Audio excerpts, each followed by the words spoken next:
Hello my dear students. So let's start with the next topic, which is Ohm's law.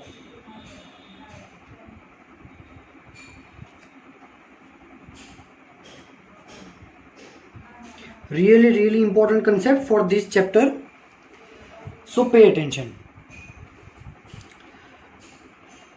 Ohm was a scientist and he discovered a law which gives us a relation between potential and current.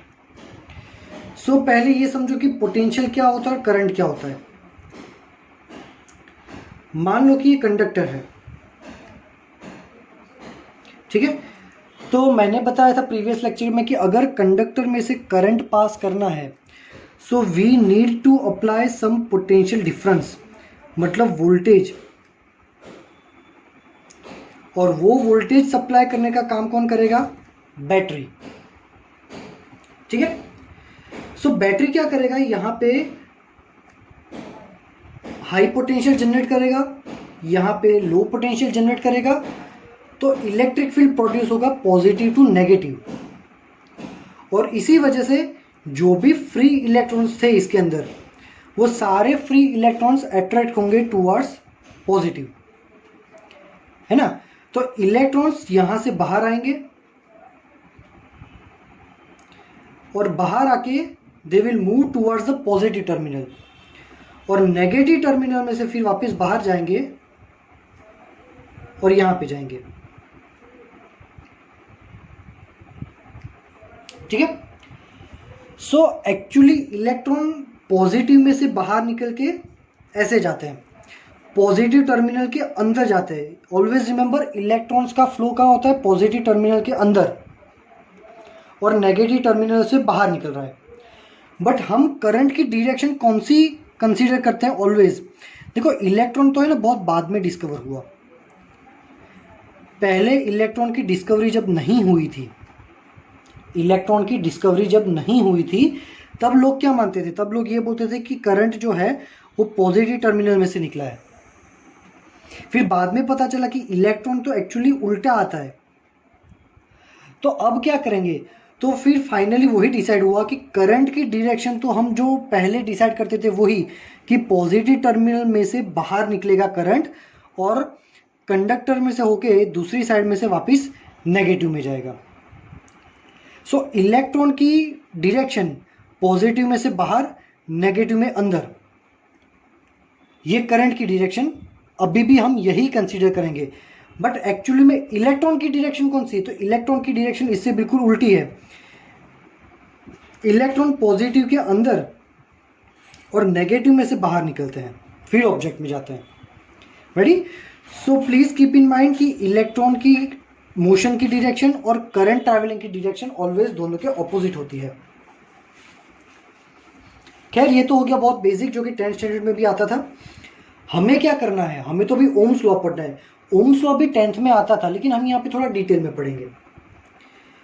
सो फिर से मैं conductor draw कर रहा हूं। We know that if we need to pass a current,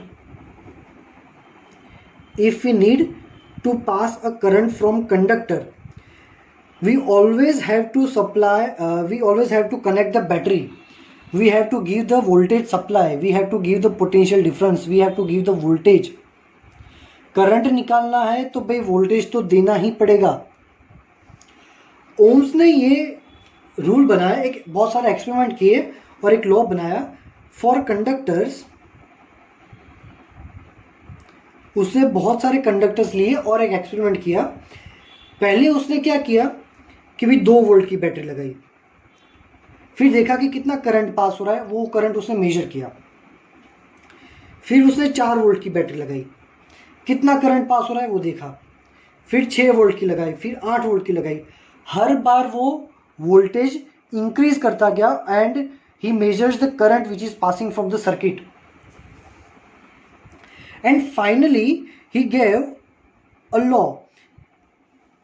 He concluded that voltage which is applied by you, means voltage of a battery, is directly proportional to current. Means उन्होंने proper order में voltage increase किया। So current भी उन्होंने देखा, ही observe that my current is also increasing in proper manner. Here the voltage is increases by 2, 4, 6, 8 means it is a proper manner. So he observed that my current is also increasing in proper manner, kind of 1 ampere, 2 ampere, 3 ampere, 4 ampere, 5 ampere. Ready? So he finally concludes that voltage is proportional to current. अगर voltage बढ़ाओगे, 2 की जगह 20 volt का battery लगाओगे तो current भी increase हो जाएगा, है ना. मतलब 2 की जगह पे 20 का वोल्ट का बैटरी कर दिया, 2 वोल्ट की जगह 20 वोल्ट कर दिए, मतलब तूने 10 टाइम्स वोल्टेज बढ़ा दिए.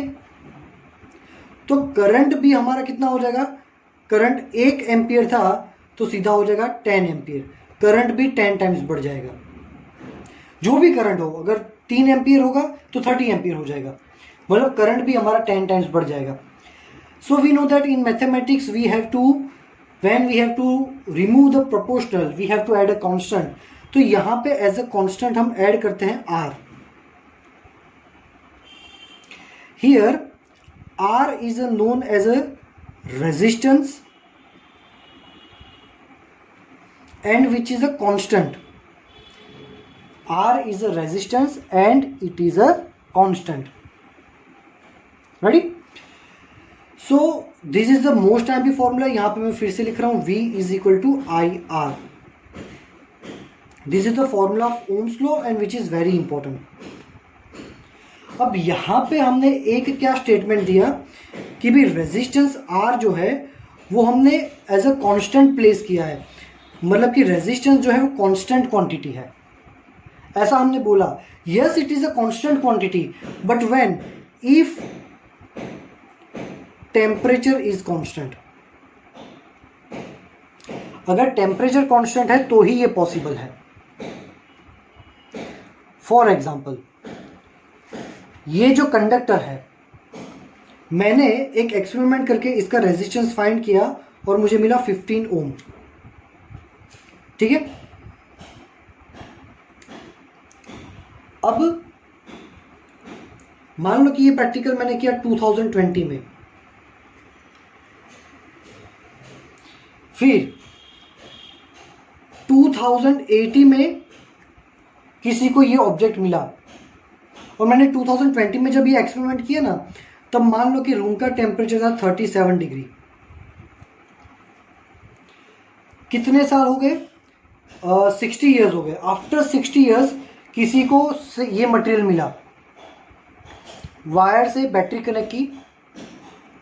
अब अकॉर्डिंग टू लॉ मान लो कि मैंने 2 वोल्ट का सप्लाई दिया था और 2 वोल्ट की बैटरी से मैंने इसका रेजिस्टेंस फाइंड किया, 15 मिला. तो किसी ने 8 वोल्ट का बैटरी लगाया होगा तो भी रेजिस्टेंस तो 15 ही मिलेगा, क्योंकि रेजिस्टेंस कांस्टेंट होता है. तो 2080 में जो बंदे ने प्रैक्टिकल किया, मान लो उसने 8 वोल्ट की बैटरी यूज़ की है, पर उस वक्त भी रूम का टेम्परेचर अगर 37 डिग्री हुआ ना, तो अगेन उसको इसका रेजिस्टेंस 15 ओम्स ही मिलेगा. सो रेजिस्टेंस इज कांस्टेंट अगर टेम्परेचर कांस्टेंट है तो. सो क्या रेजिस्टेंस सिर्फ टेम्परेचर पे ही डिपेंड करता है?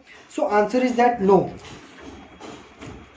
रेजिस्टेंस सिर्फ टेम्परेचर पे डिपेंड नहीं करता. Resistance depends on 1 temperature, second dimensions of object like length and area. ये जो हमारा ऑब्जेक्ट है उसके डायमेंशन क्या हो गए भाई, लेंथ हो गया और एरिया हो गया, L एंड A, इन पे भी डिपेंड करता है. Third, type of material, gold है, कॉपर है, आयरन है, सिल्वर है. अगर मटेरियल चेंज हो जाएगा तो भी आपका रेजिस्टेंस चेंज हो जाएगा.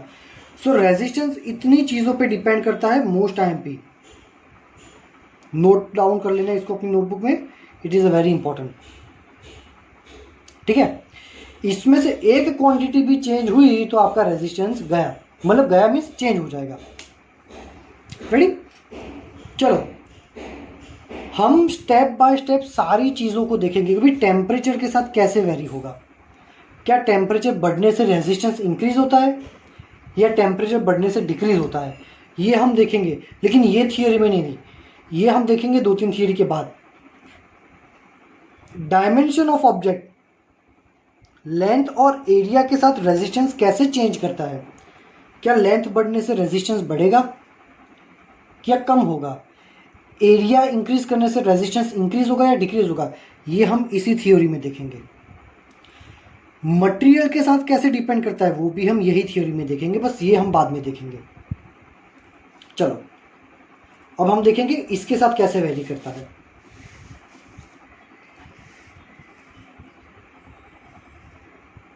देखो सपोज आपकी जो बुक में डायग्राम है ना, सेम वैसे ही डायग्राम ड्रॉ करके मैं आपको एक्सप्लेन करता हूं।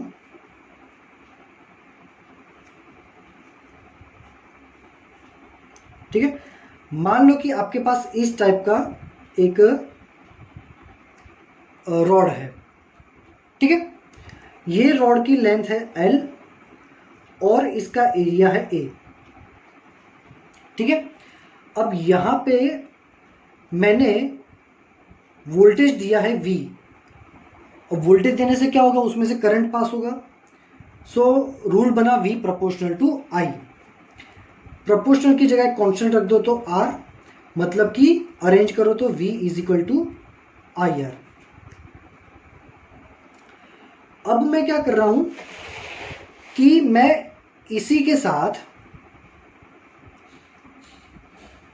एक और सेम लेंथ का कंडक्टर कनेक्ट कर देता हूं।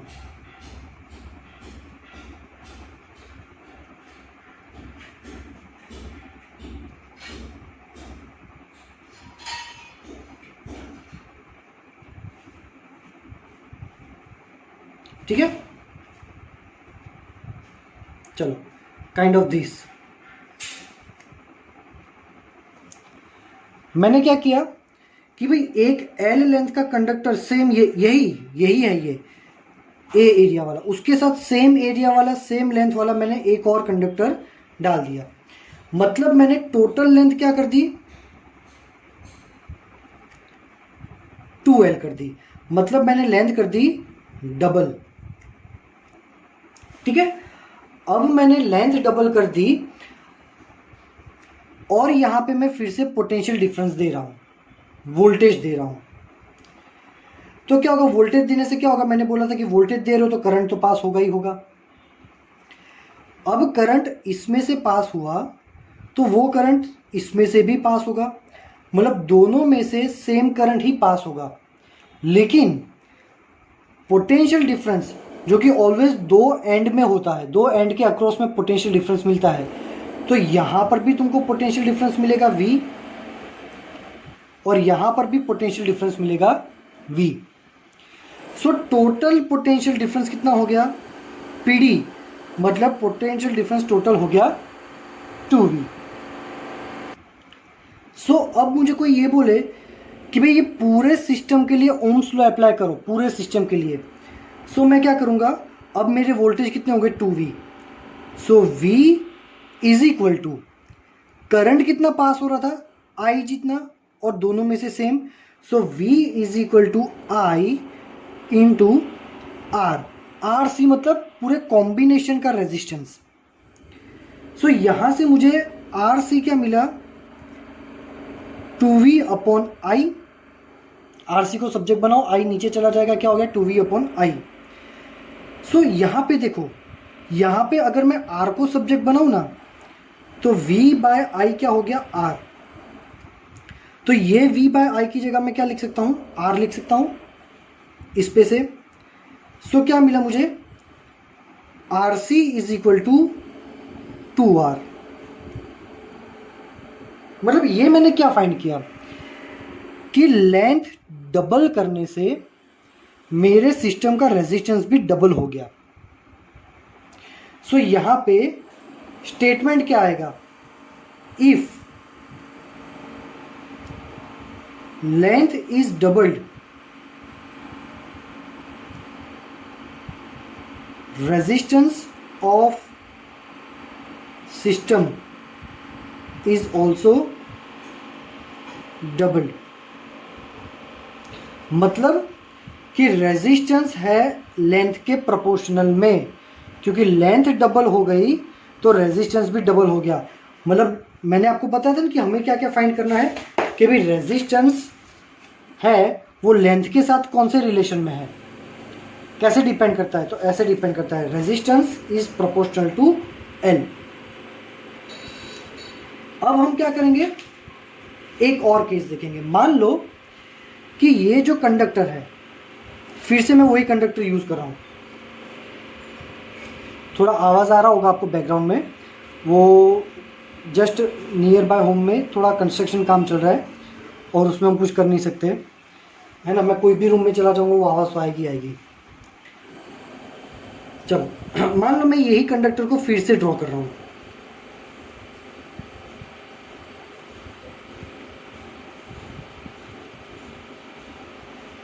ठीक है। और अब ये कंडक्टर को मैं एग्जैक्टली ऐसे बीच में से काट रहा हूं, ये कट कर दिया मैंने, ठीक है। मतलब क्या किया कि पहले जो एरिया था ना वो ये था, इतना एरिया था। अब मेरे दो एरिया हो गए, एक ये ऊपर वाला एरिया और एक ये नीचे वाला एरिया, और मैंने दो इक्वल पार्ट किए हैं, तो क्या हो जाएगा, a/2 a/2। समझ में आया?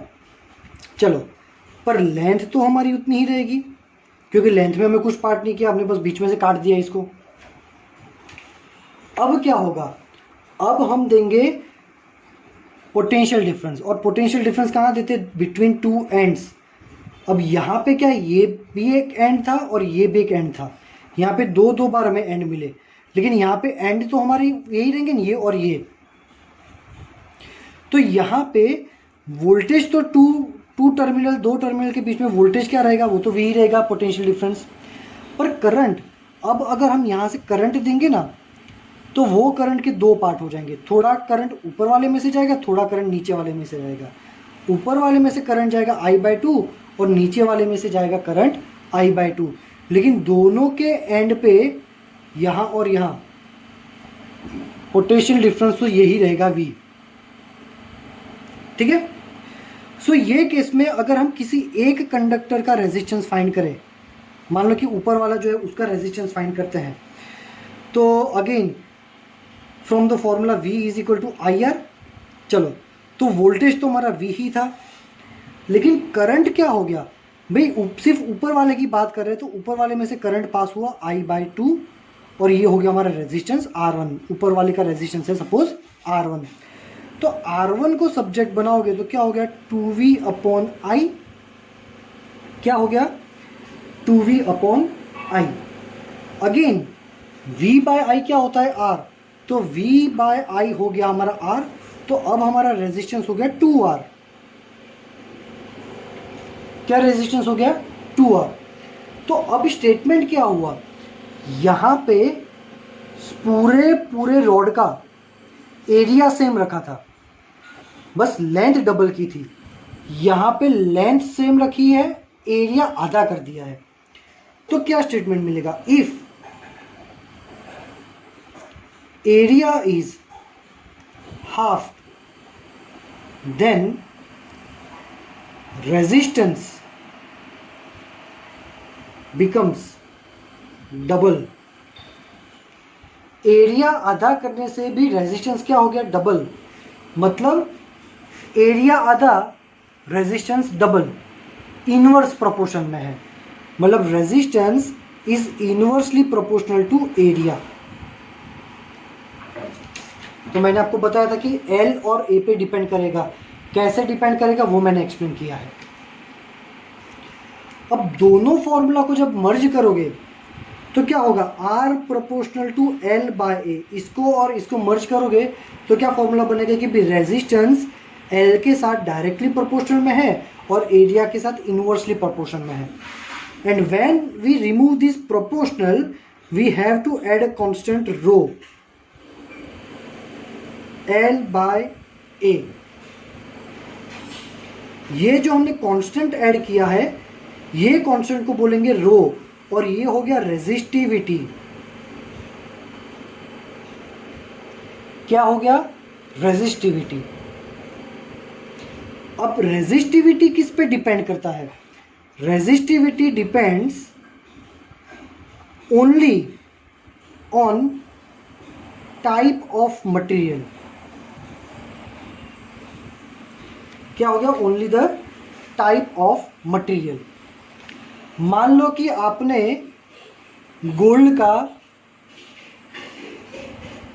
गोल्ड की स्पून बनाई है,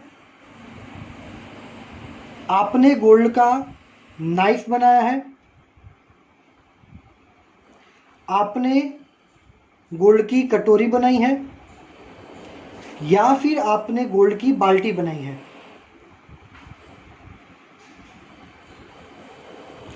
अगर सब कुछ गोल्ड का बना हुआ है ना तो सभी की रेजिस्टिविटी सेम ही होगी,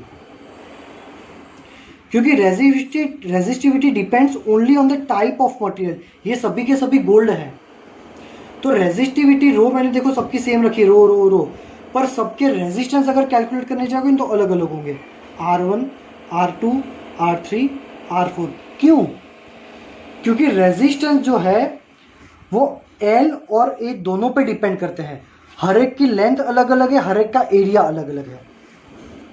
सो आई होप कि अब आपको समझ में आ गया होगी कि रेजिस्टेंस के साथ कैसे वेरी करता है और रेजिस्टिविटी क्या होता है।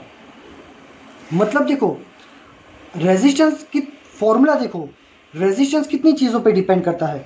रो पे, एल पे, ए पे।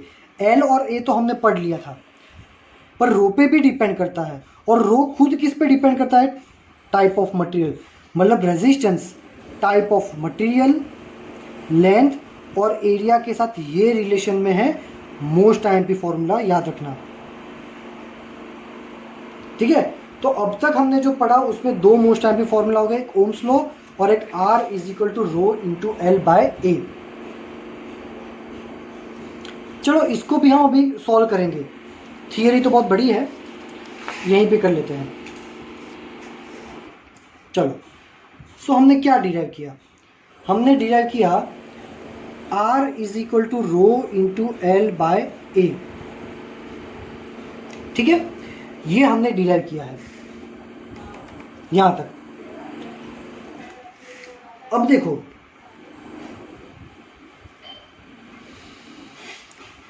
We know that V is equal to I are.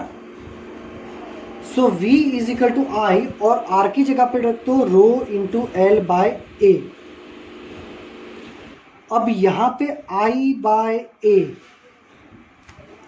तो याद रखो I बाय ए होता है J, और J को हम बोलते हैं करंट डेंसिटी, ठीक है।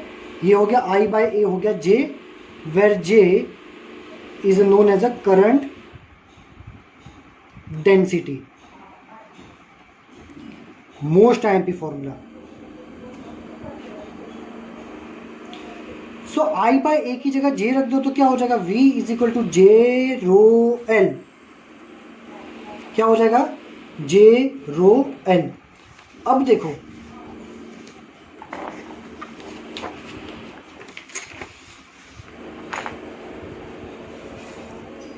यहां से क्या फाइंड किया हमने? V is equal to J rho L।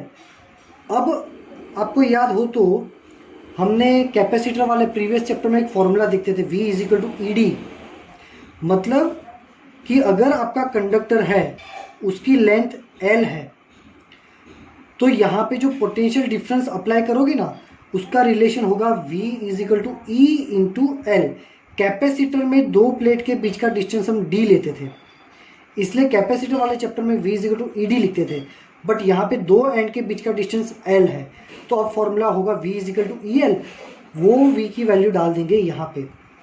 So E into L is equal to J rho L।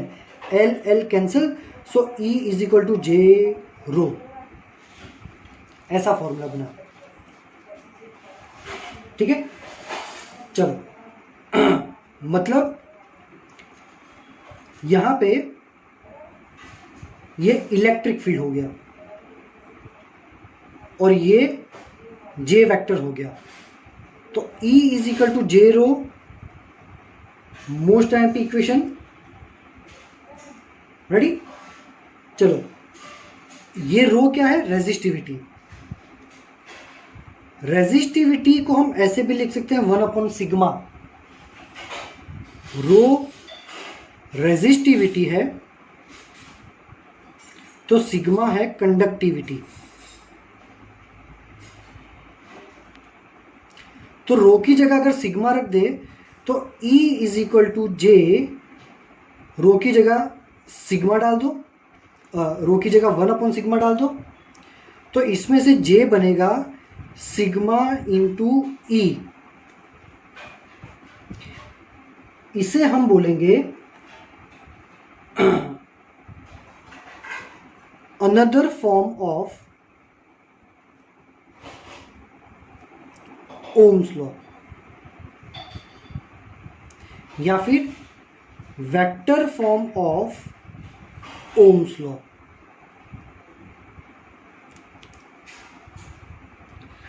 तो ये थियरी इंपॉर्टेंट है, 2 मार्क्स में आ सकती है।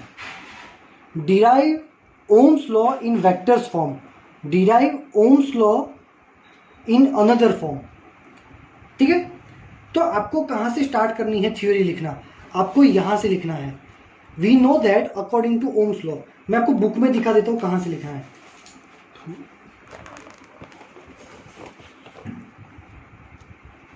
यहां से, using the equation of Ohm's law V is equal to I R, फिर लिखना है place R is equal to rho into L by A. मतलब यहां से पूरा लिखना है यहां तक। पेज नंबर 96 ये है, 96 नंबर का पेज, ये है 97। ठीक है, इतना लिखना है। अगर आपको ऐसा पूछे कि ओम्स लॉ का सेकेंड फॉर्म डिराइव करो, यहां पे लिखा है ना, Ohm's law is often stated is an equivalent form of equation 3.13। 3.13 ये है, J इज इक्वल टू सिग्मा इंटू ई। रेडी, चलो सो यहां पे हमारा ये थ्योरी कंप्लीट होता है। ये मैंने पूरा डिटेल में आपको ओम्स लॉ पढ़ाया, क्या होता है ओम्स लॉ, ओम्स लॉ कितनी चीज़ों पे डिपेंड करता है, Ohm's law temperature, dimension, dimension के साथ कैसे डिपेंड करता है, resistance is proportional to L और रेजिस्टेंस इज प्रोपोर्शनल टू 1/एरिया, and type of material, material change होगा तो रेजिस्टेंस भी चेंज हो जाएगा। अब बचा टेम्परेचर, जो कि 2-3 थियरी के बाद आएगा। Ready, so I hope all of you are getting my point. Ohm's law detail में पढ़ा है। Still if you are having any doubt you can ask me in the message section. Thank you very much my dear students.